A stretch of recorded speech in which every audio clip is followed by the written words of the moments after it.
ಕರ್ನಾಟಕ ತುಳು ಸಾಹಿತ್ಯ ಅಕಾಡೆಮಿ ಮತ್ತು ಸಿರಿಮುಡಿ ಪ್ರಕಾಶನ ಮಂದ್ರಬೈಲ್ ವರ್ಕಾಡಿ ಇವುಗಳ ಸಹಭಾಗಿತ್ವದೊಂದಿಗೆ ಉರು ಸ್ಟೋರ್ನಲ್ಲಿರುವ ತುಳು ಭವನದಲ್ಲಿ ಪತ್ರಕರ್ತ ನಮ್ಮ ಕುಡ್ಲ ವಾಹಿನಿಯ ರಘುನಾಥ್ ಎಂ ವರ್ಕಾಡಿ ಬರೆದ ತುಳು ಜನಕ್ಲೆನ ನಂಬೂಲಿಗೆ ನಡಾವರಿ ಕುರಿತ ಓಪತ್ತಿ ಮಾಲೆ ಪುಸ್ತಕ ಲೋಕಾರ್ಪಣೆಗೊಂಡಿತು. ಶ್ರೀನಿವಾಸ್ ವಿಶ್ವವಿದ್ಯಾನಿಲಯದ ಪ್ರೊಫೆಸರ್ ಎಂಎಸ್ ಕೋಟ್ಯನ್ ಅಧ್ಯಕ್ಷತೆಯಲ್ಲಿ ನಡೆದ ಕಾರ್ಯಕ್ರಮದಲ್ಲಿ ಮಂಗಳೂರು ತಾಲೂಕು ಮಹಿಳಾ ಮಂಡಲ ಒಕ್ಕೂಟದ ಅಧ್ಯಕ್ಷೆ ಲೇಖಕಿ ಕೆಎ ರೋಹಿಣಿ ಟೀಚರ್ ಕಾರ್ಯಕ್ರಮವನ್ನು ದೀಪ ಬೆಳಗಿಸುವ ಮೂಲಕ ಉದ್ಘಾಟಿಸಿದರು. ಕೃತಿಯನ್ನ ತಲಪಾಡಿ ಅಲಂಕಾರಗುಡ್ಡೆ ಮಲರಾಯ ಬಂಟ ಧೂಮವತಿ ದೈವಸ್ಥಾನದ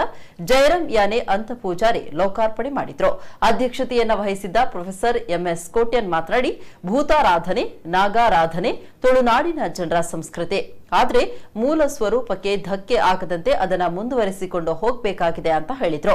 ಅಖಿಲ ಭಾರತ ತುಳು ಒಕ್ಕೂಟದ ಜೊತೆ ಕಾರ್ಯದರ್ಶಿ ಸತೀಶ್ ಸಾಲ್ಯನ್ ನೆಲ್ಲಿಕುಂಜೆ ಪುಸ್ತಕದ ಕುರಿತು ಮಾತನಾಡಿದ್ರು. ವರ್ಕಾಡಿ ಮೂಲದ ಜಯರಾಮ್ ಯಾನೆ ಅಂತ ಪೂಜಾರಿ ಅವರಿಗೆ ಇದೇ ಸಂದರ್ಭದಲ್ಲಿ ಸನ್ಮಾನ ಸಮಾರಂಭ ನಡೆಯಿತು. ಕಾರ್ಯಕ್ರಮದಲ್ಲಿ ತುಳು ಕನ್ನಡ ವಿದ್ವಾಂಸರಾದ ಮಂಗಳೂರು ವಿಶ್ವವಿದ್ಯಾನಿಲಯದ ನಾರಾಯಣ್ ಗುರು ಅಧ್ಯಯನ ಪೀಠದ ಮಾಜಿ ನಿರ್ದೇಶಕ ಮುದ್ದು ಮೂಡುಬೆಳ್ಳೆ, ಪ್ರಗತಿಪರ ಹಿರಿಯ ಕೃಷಿಕ ಲೇಖಕ ನೀಲಯ ಎಂ ಅಗರಿ, ಎಂಕೆ ರಾಮಚಂದ್ರ ವರ್ಕಾಡಿ, ಕೃತಿಕಾರ ಲೇಖಕ ರಘುನಾಥ್ ಎಂ ವರ್ಕಾಡಿ ಮೊದಲಾದವರು ಉಪಸ್ಥಿತರಿದ್ದರು.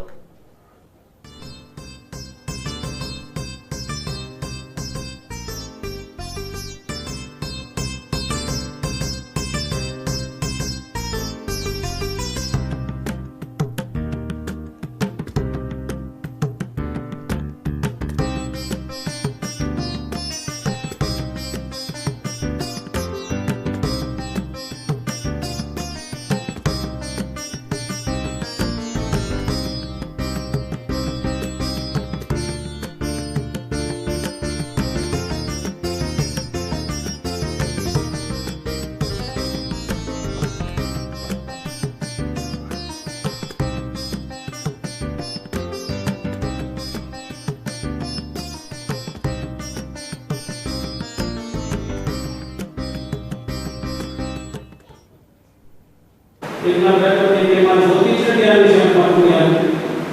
अब ये स्टेज पर जो करुणा के पत्र उनके ना वाली है जगह में मूल का देखा ये वाली को भी मनस संतोष है यार ये मोटी के ये जो हमारा के बहुत तरह अब का चित्र में ये जो आए करुणा के भाई और करुणा के बात करना क्या बात है आप और ये विशाल मंदिर का